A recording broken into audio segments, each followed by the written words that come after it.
నమస్తే, welcome to our channel. నేను మీ సిరి.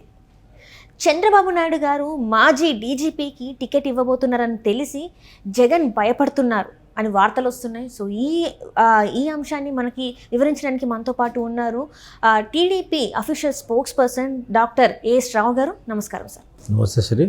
Sir, ఇప్పుడు చూస్తుంటే చంద్రబాబు నాయుడు గారు మాజీ డీజీపీకి టికెట్ ఇవ్వబోతున్నారు, ఎంపీ టికెట్ ఇవ్వబోతున్నారని తెలిసి జగన్ గారు భయపడ్డారని చెప్పేసి వార్తలు వస్తున్నాయి. ఇందులో వాస్తవం ఉందంటారా?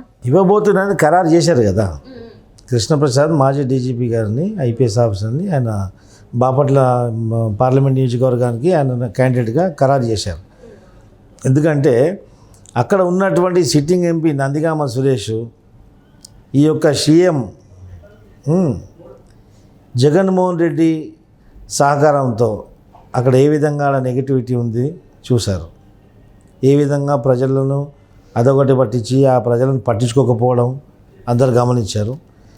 అలాంటి క్యాండిడేట్లకి ఒక ధీటుగా, ఎందుకంటే ఒక వ్యవస్థలో అవగాహన ఉన్నటువంటి నాయకుడు కావాలా, ధీటుగా వాక్చాతుర్యం ఉన్నటువంటి నాయకుడు కావాలని చెప్పేసి చంద్రబాబు నాయుడు గారు వారి యొక్క వ్యూహం ప్రకారంగా కృష్ణప్రసాద్ గారిని ఎన్నిక జరిగింది. అనేకమైనటువంటి అపోహలు, వార్తలు రావడం జరుగుతుంది. గతంలో మొన్నటి వరకు వారు బీజేపీ తెలంగాణ రాష్ట్ర అధికార ప్రతినిధిగా పనిచేశారు, వాళ్ళు సేవలు అందించారు. కంటోన్మెంట్ టికెట్ కూడా ఆశించారు. ఆ తర్వాత వరంగల్ ఎంపీ కూడా ఆయన రేంజ్లో ఉన్నాను, పనిచేసుకుంటూ ఉన్నారు, ఆశించారు. అయినప్పటికీ కూడా ఎంపీ క్యాండిడేట్ ఎక్కడి నుంచైనా కాంటెస్ట్ చేయొచ్చు కాబట్టి అక్కడ నందిగామ సురేష్ ప్లేస్లో ఆయనకు ధీటైన క్యాండిడేట్ బాపట్లలో కొన్ని ఉన్నటువంటి ఈక్వేషన్స్, అక్కడ ఉన్నటువంటి ఎస్సీ సామాజిక వర్గం, ఎస్సీ రిజర్వ్డ్ సీట్ కాబట్టి ఇంకా వేరే వ్యక్తులు ఆశించినప్పటికి కూడా హీఈస్ ద ఫిట్ క్యాండిడేట్ అని చెప్పి చంద్రబాబు నాయుడు గారు వారు ఒప్పించి చంద్రబాబు నాయుడు గారు కృష్ణప్రసాద్ గారికి ఇవ్వడం జరిగింది. దీంతో జగన్మోహన్ రెడ్డి ఒక గంట పబ్జీ ఆడేది 2 గంటలు పబ్జీ ఆడుతున్నారంట. టెన్షన్తోనా? అసలు మీకు తెలుసా జగన్మోహన్ రెడ్డి పబ్జీ ఆడేది? ఏమో సార్, నేనైతే స్వయంగా అయితే ఎప్పుడు చూడలేదు. జగన్మోహన్ రెడ్డి ఎట్లా కూర్చుంటాడు చూసారా? ఇది పొజిషన్ ఏంటి చెప్పండి? ఇది పబ్జీ పొజిషన్ కదా. ఈ పబ్జీ పొజిషన్ ఆడుకుంటూ ఇట్లనే నా ఊగుతూ ఉంటాడు ఆయన. పబ్జీ ఇట్లా అన్నాడు.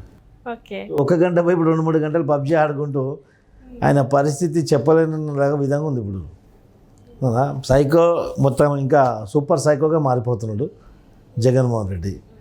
మొత్తం వెన్నుల్లో వణుకు పుట్టి మొత్తం గడగడలాడిపోతుండ్రు. రేపు బస్సు యాత్ర ఎటు నుంచి పోతుందో, ఏటవుతుందో ఇలాంటి క్యాండిడేట్స్ వీళ్ళు ఫీల్డ్ చేస్తుండ్రు. మొన్నటి వరకు ఏది మీ క్యాండిడేటు, ఎక్కడ మీ క్యాండిడేట్లు లేరు అంటారు కదా. ఒక్కొక్కరిని బుల్లెట్ లాంటి క్యాండిడేట్ని పెడుతున్నాం. బుల్లెట్ దిగముందే ఆత్మహత్య చేసుకుంటారు. మీ బుల్లెట్ మేము తట్టుకోమలం చేసి ఆత్మహత్య చేసుకునే పరిస్థితి ఈరోజు వచ్చింది. అలాంటి బుల్లెట్లు ఇంకా కొన్ని వస్తున్నాయి. అన్నీ ఆచితూచి ఏరితో మొత్తం సెలెక్ట్ చేసి ఒకటే షాట్కి మొత్తం గుండెలు దిగేలాంటి బుల్లెట్ మేము సెలెక్ట్ చేస్తున్నాం. అలాంటి బుల్లెట్లు ఇంకా కొన్ని బుల్లెట్లు వస్తున్నాయి. ఆ తర్వాత వాళ్ళు మమ్మల్ని ఏ విధంగా తట్టుకుంటారో అప్పుడు చూద్దాం. చంద్రబాబు నాయుడు గారు ఒక రాజకీయ వ్యవస్థలో ఒక అపర చాణక్యుడు. దేశంలోనే అత్యంత అనుభవం ఉన్నటువంటి నాయకుల్లో, ఏళ్ళ మీద లెక్కబెట్టిన నాయకుల్లో చంద్రబాబు నాయుడు గారు ఒకరు. సుదీర్ఘ రాజకీయ అనుభవం ఉంది. జగన్మోహన్ రెడ్డి లాంటి వాళ్ళని ఎంతోమంది చూశారు ఆయన. ఎందుకంటే ప్రజాస్వామ్యానికి విలువనిచ్చే నాయకుడు చంద్రబాబు నాయుడు కాబట్టి ఒక ప్రతిపక్ష నాయకుడికి ప్రజల్ని కలిసే అవకాశం ఇవ్వాలి కాబట్టి, ప్రజల్ని కలవడం ప్రతిపక్ష నాయకుడికి రాజ్యాంగబద్ధమైనటువంటి హక్కు కాబట్టి ఆ రోజు జగన్మోహన్ రెడ్డి పాదయాత్ర చేస్తుంటే బందోబస్తునిచ్చి, సిబ్బందినిచ్చి, పోలీసు పహారా పెట్టి ఆయన పాదయాత్ర చేసుకోవడానికి అనుకూలంగా అక్కడ పరిస్థితి క్రియేట్ చేశాడు. ఒకవేళ ఈ నత్తి పకోడి జగన్మోహన్ రెడ్డి చేసినట్టు ప్రతిపక్ష నాయకుడు ప్రజలను వెళ్ళకుండా అడ్డుకునింటే, ఒకవేళ ఆ రోజు చంద్రబాబు నాయుడు అడ్డుకునింటే ఇట్లా నువ్వు ప్లీజ్ అని గల్లీలు తిరిగి ముద్దులు పెట్టి ప్రజలను మోసం చేసేవాడివా? నీకు అవకాశం ఉండేదా? నువ్వు ముఖ్యమంత్రి అయ్యేవాడివా? ప్రజాస్వామ్యాన్ని విలువనిచ్చాం, మాకు కంగుబాటు జరిగింది. అయినప్పటికీ కూడా మేము నమ్మేది ప్రజల్ని. ప్రజల దగ్గరకు మళ్ళీ వెళ్ళాం, ప్రజల్ని మేము చైతన్యపరిచాం. మీ ద్వారా ఇగో తప్పిదం జరిగింది తెలుసుకోండి. ఈరోజు ప్రజలు తెలుసుకున్నారు, ప్రజల్లో చైతన్యం వచ్చింది. ప్రజలు ఈరోజు ఎప్పుడు ఎన్నికలు వస్తాయా, ఎప్పుడు బటన్ నొక్కుదామా, ఈ నత్తి పకోడిని ఎప్పుడు ఇంటికి పంపిద్దామా అని చెప్పేసి కంకణబద్దులై ఉన్నారు. ఖచ్చితంగా ఇంకా మరికొన్ని బుల్లెట్లు రాబోతుంది. We're ready for shoot. అంటే ఇప్పుడు ఏమంటారు, ఇప్పుడు ఈ ఎలక్షన్స్లో వైసీపీ గెలవదంటారా? అంటే వైసీపీ దగ్గర సరైన అభ్యర్థులు లేరంటారా? ఉన్న అభ్యర్థులు మొత్తం భ్రష్టు పట్టిపోయినరు. మేము ఒక క్యాండిడేట్ అనౌన్స్ చేయగానే అక్కడున్న క్యాండిడేట్ మారుస్తున్నాడు. ఆల్రెడీ లిస్టులు విడుదల అయిపోయాయి వాళ్ళ దగ్గర. అక్కడ ఉన్న క్యాండిడేట్ మారుస్తున్నాడు. మేమేం చేస్తున్నాము, సరే ఎక్కడ ఈక్వేషన్స్ ఉన్నాయి మళ్ళీ ఇంకో క్యాండిడేట్ మారుస్తున్నాం. మేము క్యాండిడేట్ రోజు ఒక క్యాండిడేట్లని మేము అనౌన్స్ చేస్తున్నాం, డే బై డే అనౌన్స్ చేస్తున్న కొద్దిగా ఆయన క్యాండిడేట్లు మారుస్తూ ఉన్నాడు.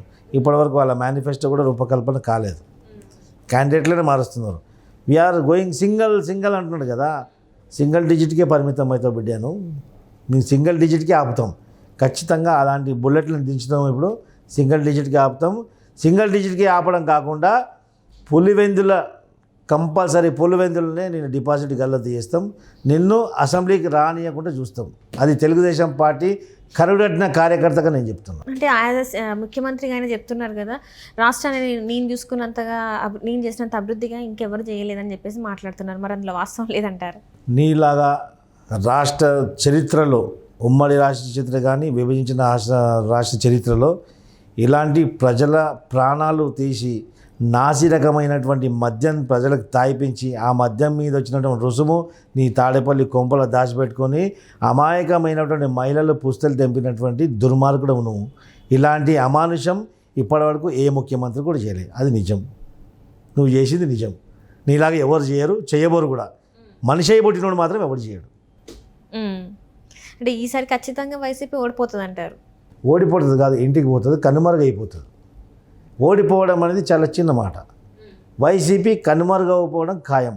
ఏ విధంగా అయితే నేను అనేక డిబేట్లలో అనేక కార్యక్రమాలు చెప్తుంటాను, ఒక లంగా దొంగ అని చెప్పేసి. ఇక్కడ దొంగ బెంచ మీద పడ్డాడు, ఆ లంగా గాయపడిపోతాడు. అంటే ఇప్పుడు చూస్తున్నట్టయితే ఎన్నికల కోడ్ ఉన్నా కూడా చాలా వరకు ఆయనకి వైసీపీకి సంబంధించి ప్రచారం కూడా జరుగుతుంది బయట. అసలు ఎన్నికల కోడ్ని కూడా ధిక్కరించి వాళ్ళకు ఇష్టం ఉన్నట్టు వాళ్ళ చర్యలు పాల్పడుతున్నారని చెప్పేసి వార్తలు వస్తున్నాయి. మరి ఏమి అధికారం అంటే ఇలాంటి టైంలో కూడా అసలు ఎన్నికలు అంటే ఈసీకి గౌరవం ఇవ్వట్లేదు కదా, మరి ఎలా చూడాలి? ఈ శ్రీ గారు వినాశకాలే విపరీత బుద్ధి. అంటే పోవడానికి దగ్గర అయితే, పోవడానికి టైం ఆసనం అయితే ఏమవుతుందంటే అన్ని పిచ్చి పిచ్చి లెక్కలు చేస్తారనమాట. ఆల్రెడీ ఈసీ మనకి చెప్పింది ఇలాంటివి చేస్తే కఠిన చర్యలు తప్పవని. ఓకే, గవర్నమెంట్ ఓకే, వ్యవస్థలు ఓకే. ఇప్పుడు ఒక దీపం ఉంటుంది, ఆ దీపం మారిపోయే ముందు ఏమవుతుంది, అంత వాసన అవుతుంది, ఒక కంపు వాసన వస్తుంటుంది దీపం మారిపోయే ముందు. దీపం ఉన్నప్పుడు ఏమవుతుంది, మొత్తం ఒక కాంతిని ఇస్తుంటుంది, అది మనం కాంతిని చూడడానికి కూడా మంచిగా అనిపిస్తుంది. దీపం మారిపోయే ముందు అంతా ఇలాంటి పిచ్చి పిచ్చి లెక్కలు, ఒక పిచ్చి పిచ్చి వాసనలు వస్తుంటాయి. అందుకే ఇప్పుడు జగన్మోహన్ రెడ్డి ఆరిపోయిపోతున్నాడు. ఖచ్చితంగా అన్ని పిచ్చి పిచ్చి శాస్త్రాలు చేస్తున్నట్టు. ఇప్పుడు ఇంకోటి ఏంటంటే దేశవ్యాప్తంగా ఇప్పుడు కొన్ని క్లబ్లన్నీ అఫిలియేటెడ్ చేస్తున్నారు అనమాట.